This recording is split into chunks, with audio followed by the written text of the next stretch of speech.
I was born and raised in White Center, West Seattle, in a project called Park Lake Homes. There's 2 sites to them. It's low-income housing. Yeah. Who raised you? My mom and dad raised me. My dad was a hardworking man. My mom was a hardworking lady. When I was in 5th grade, my family my mom and dad sat me down and told me that my dad had 3 to 6 months to live because he had cirrhosis of the liver and hepatitis C. So I got good grades up until then, and that's around the time I started acting out. Until now, my dad survived 3 years after that. Unfortunately, coming home from school after that point, instead of going outside and playing with all the other little kids, I had to come home and take care of my sick, dying dad. So I really didn't have a childhood. My own childhood was like going to school and stuff like that. How old were you? So I was 5th grade when they sat me down. When my dad passed away, I was 14 years old. Wow. Yeah. Any siblings in there? I got 2 brothers, 2 sisters. My oldest brother, Stephen, we really don't talk. He's got his own issues with something. My 2 sisters, I had their love and support, but I kept on going back to prison and being on drugs. So. Well, growing up in that with your dad being sick, did you guys all take care of him? I took care of my dad. It was me, him, and my mom. They were out the house, but my mom was at home. My mom was at work all day.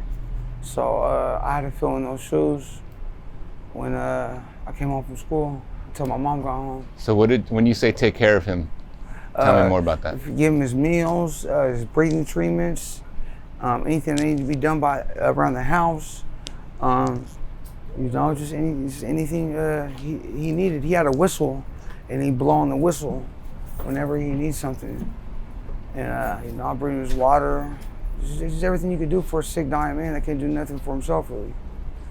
Yeah. It's kind of hard having to do that at such a young age. Yeah, I mean, my daughter's 11 and she's in 5th grade, just got out, and yeah, that's a child.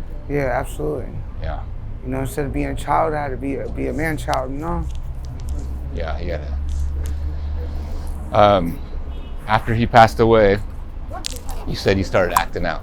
What does that mean? Well, I started acting out in school. As soon as they told me he was sick and dying, I started getting bad grades, cussing my teachers out, skipping school. Shortly before my dad passed away, I started getting in trouble with the law. I got jumped in my gang, Westside Pyru, and looking for love and loyalty in a family. I started getting in trouble with the law. I got in a high-speed chase in Bellevue in a stolen car with 2 of my little friends.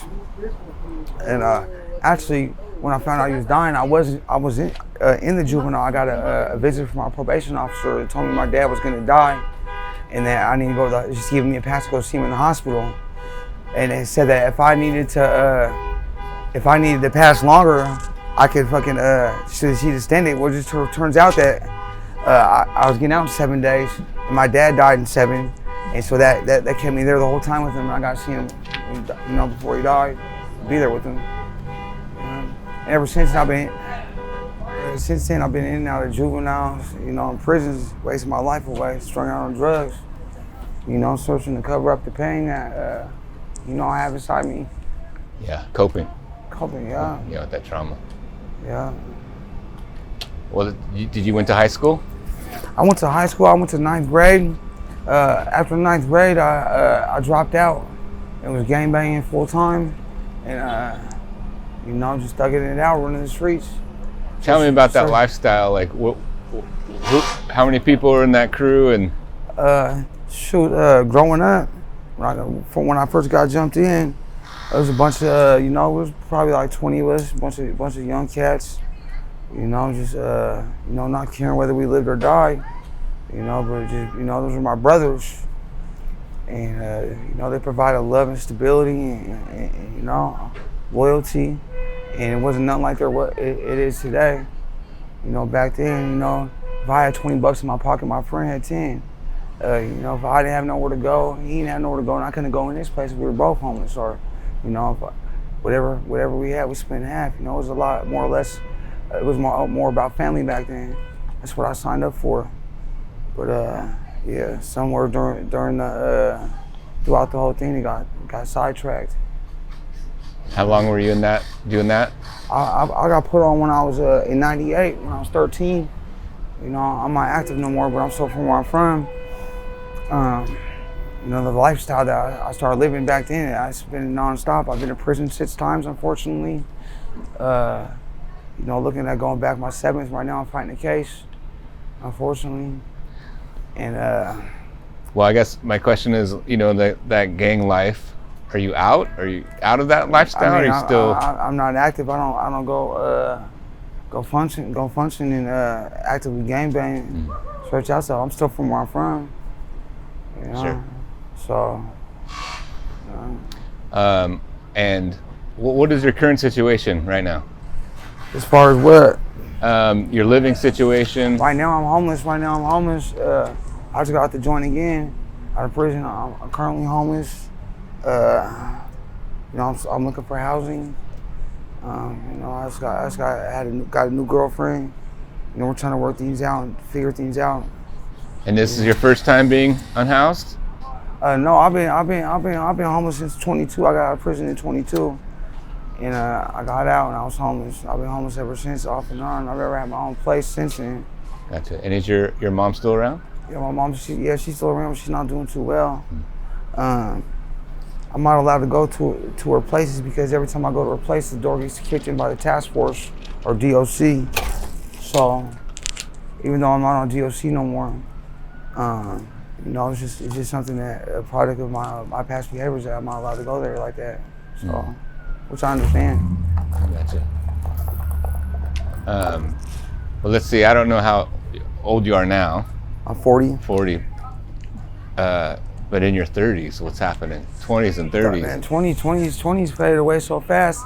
I remember getting out of prison and I turned 21, and I'm thinking my daughter was just, you know, being born, about to be born.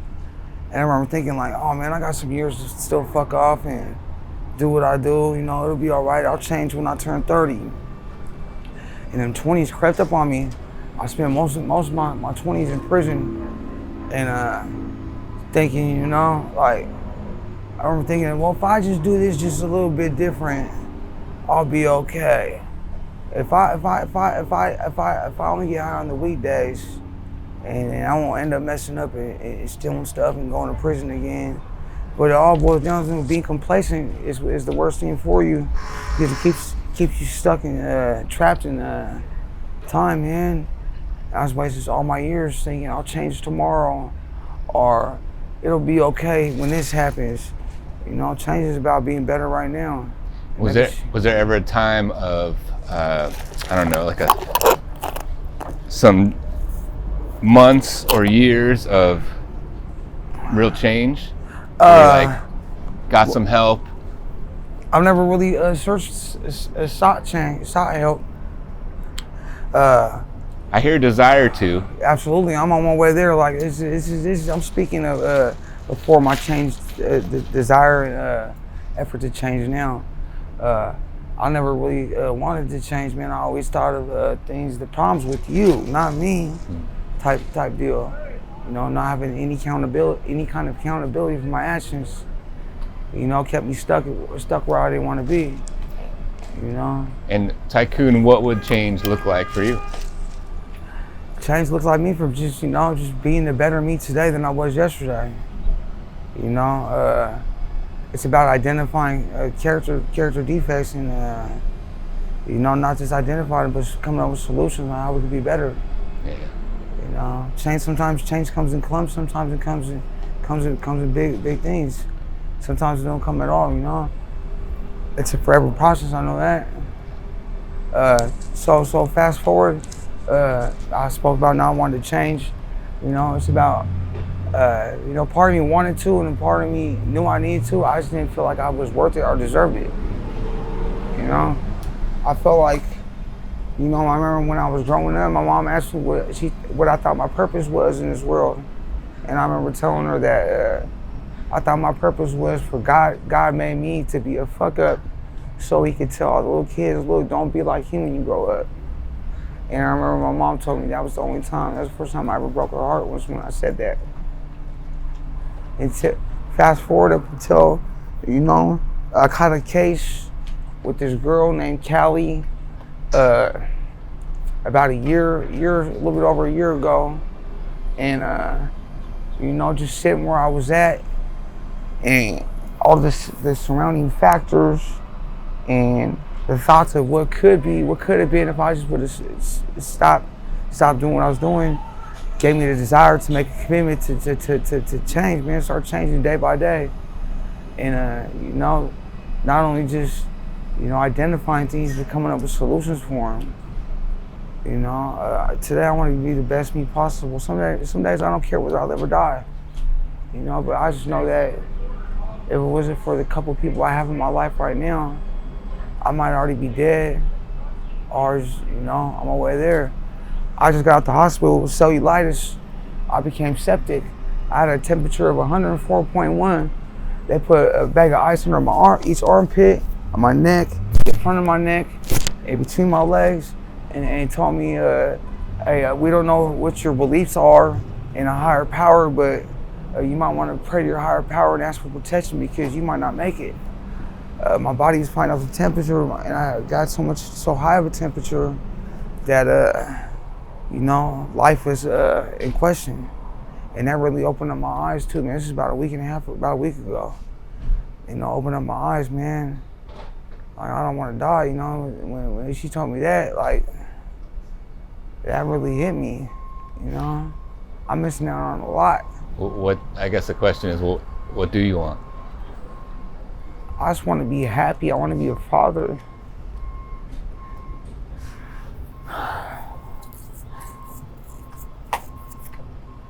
I just want to be a father to my daughter.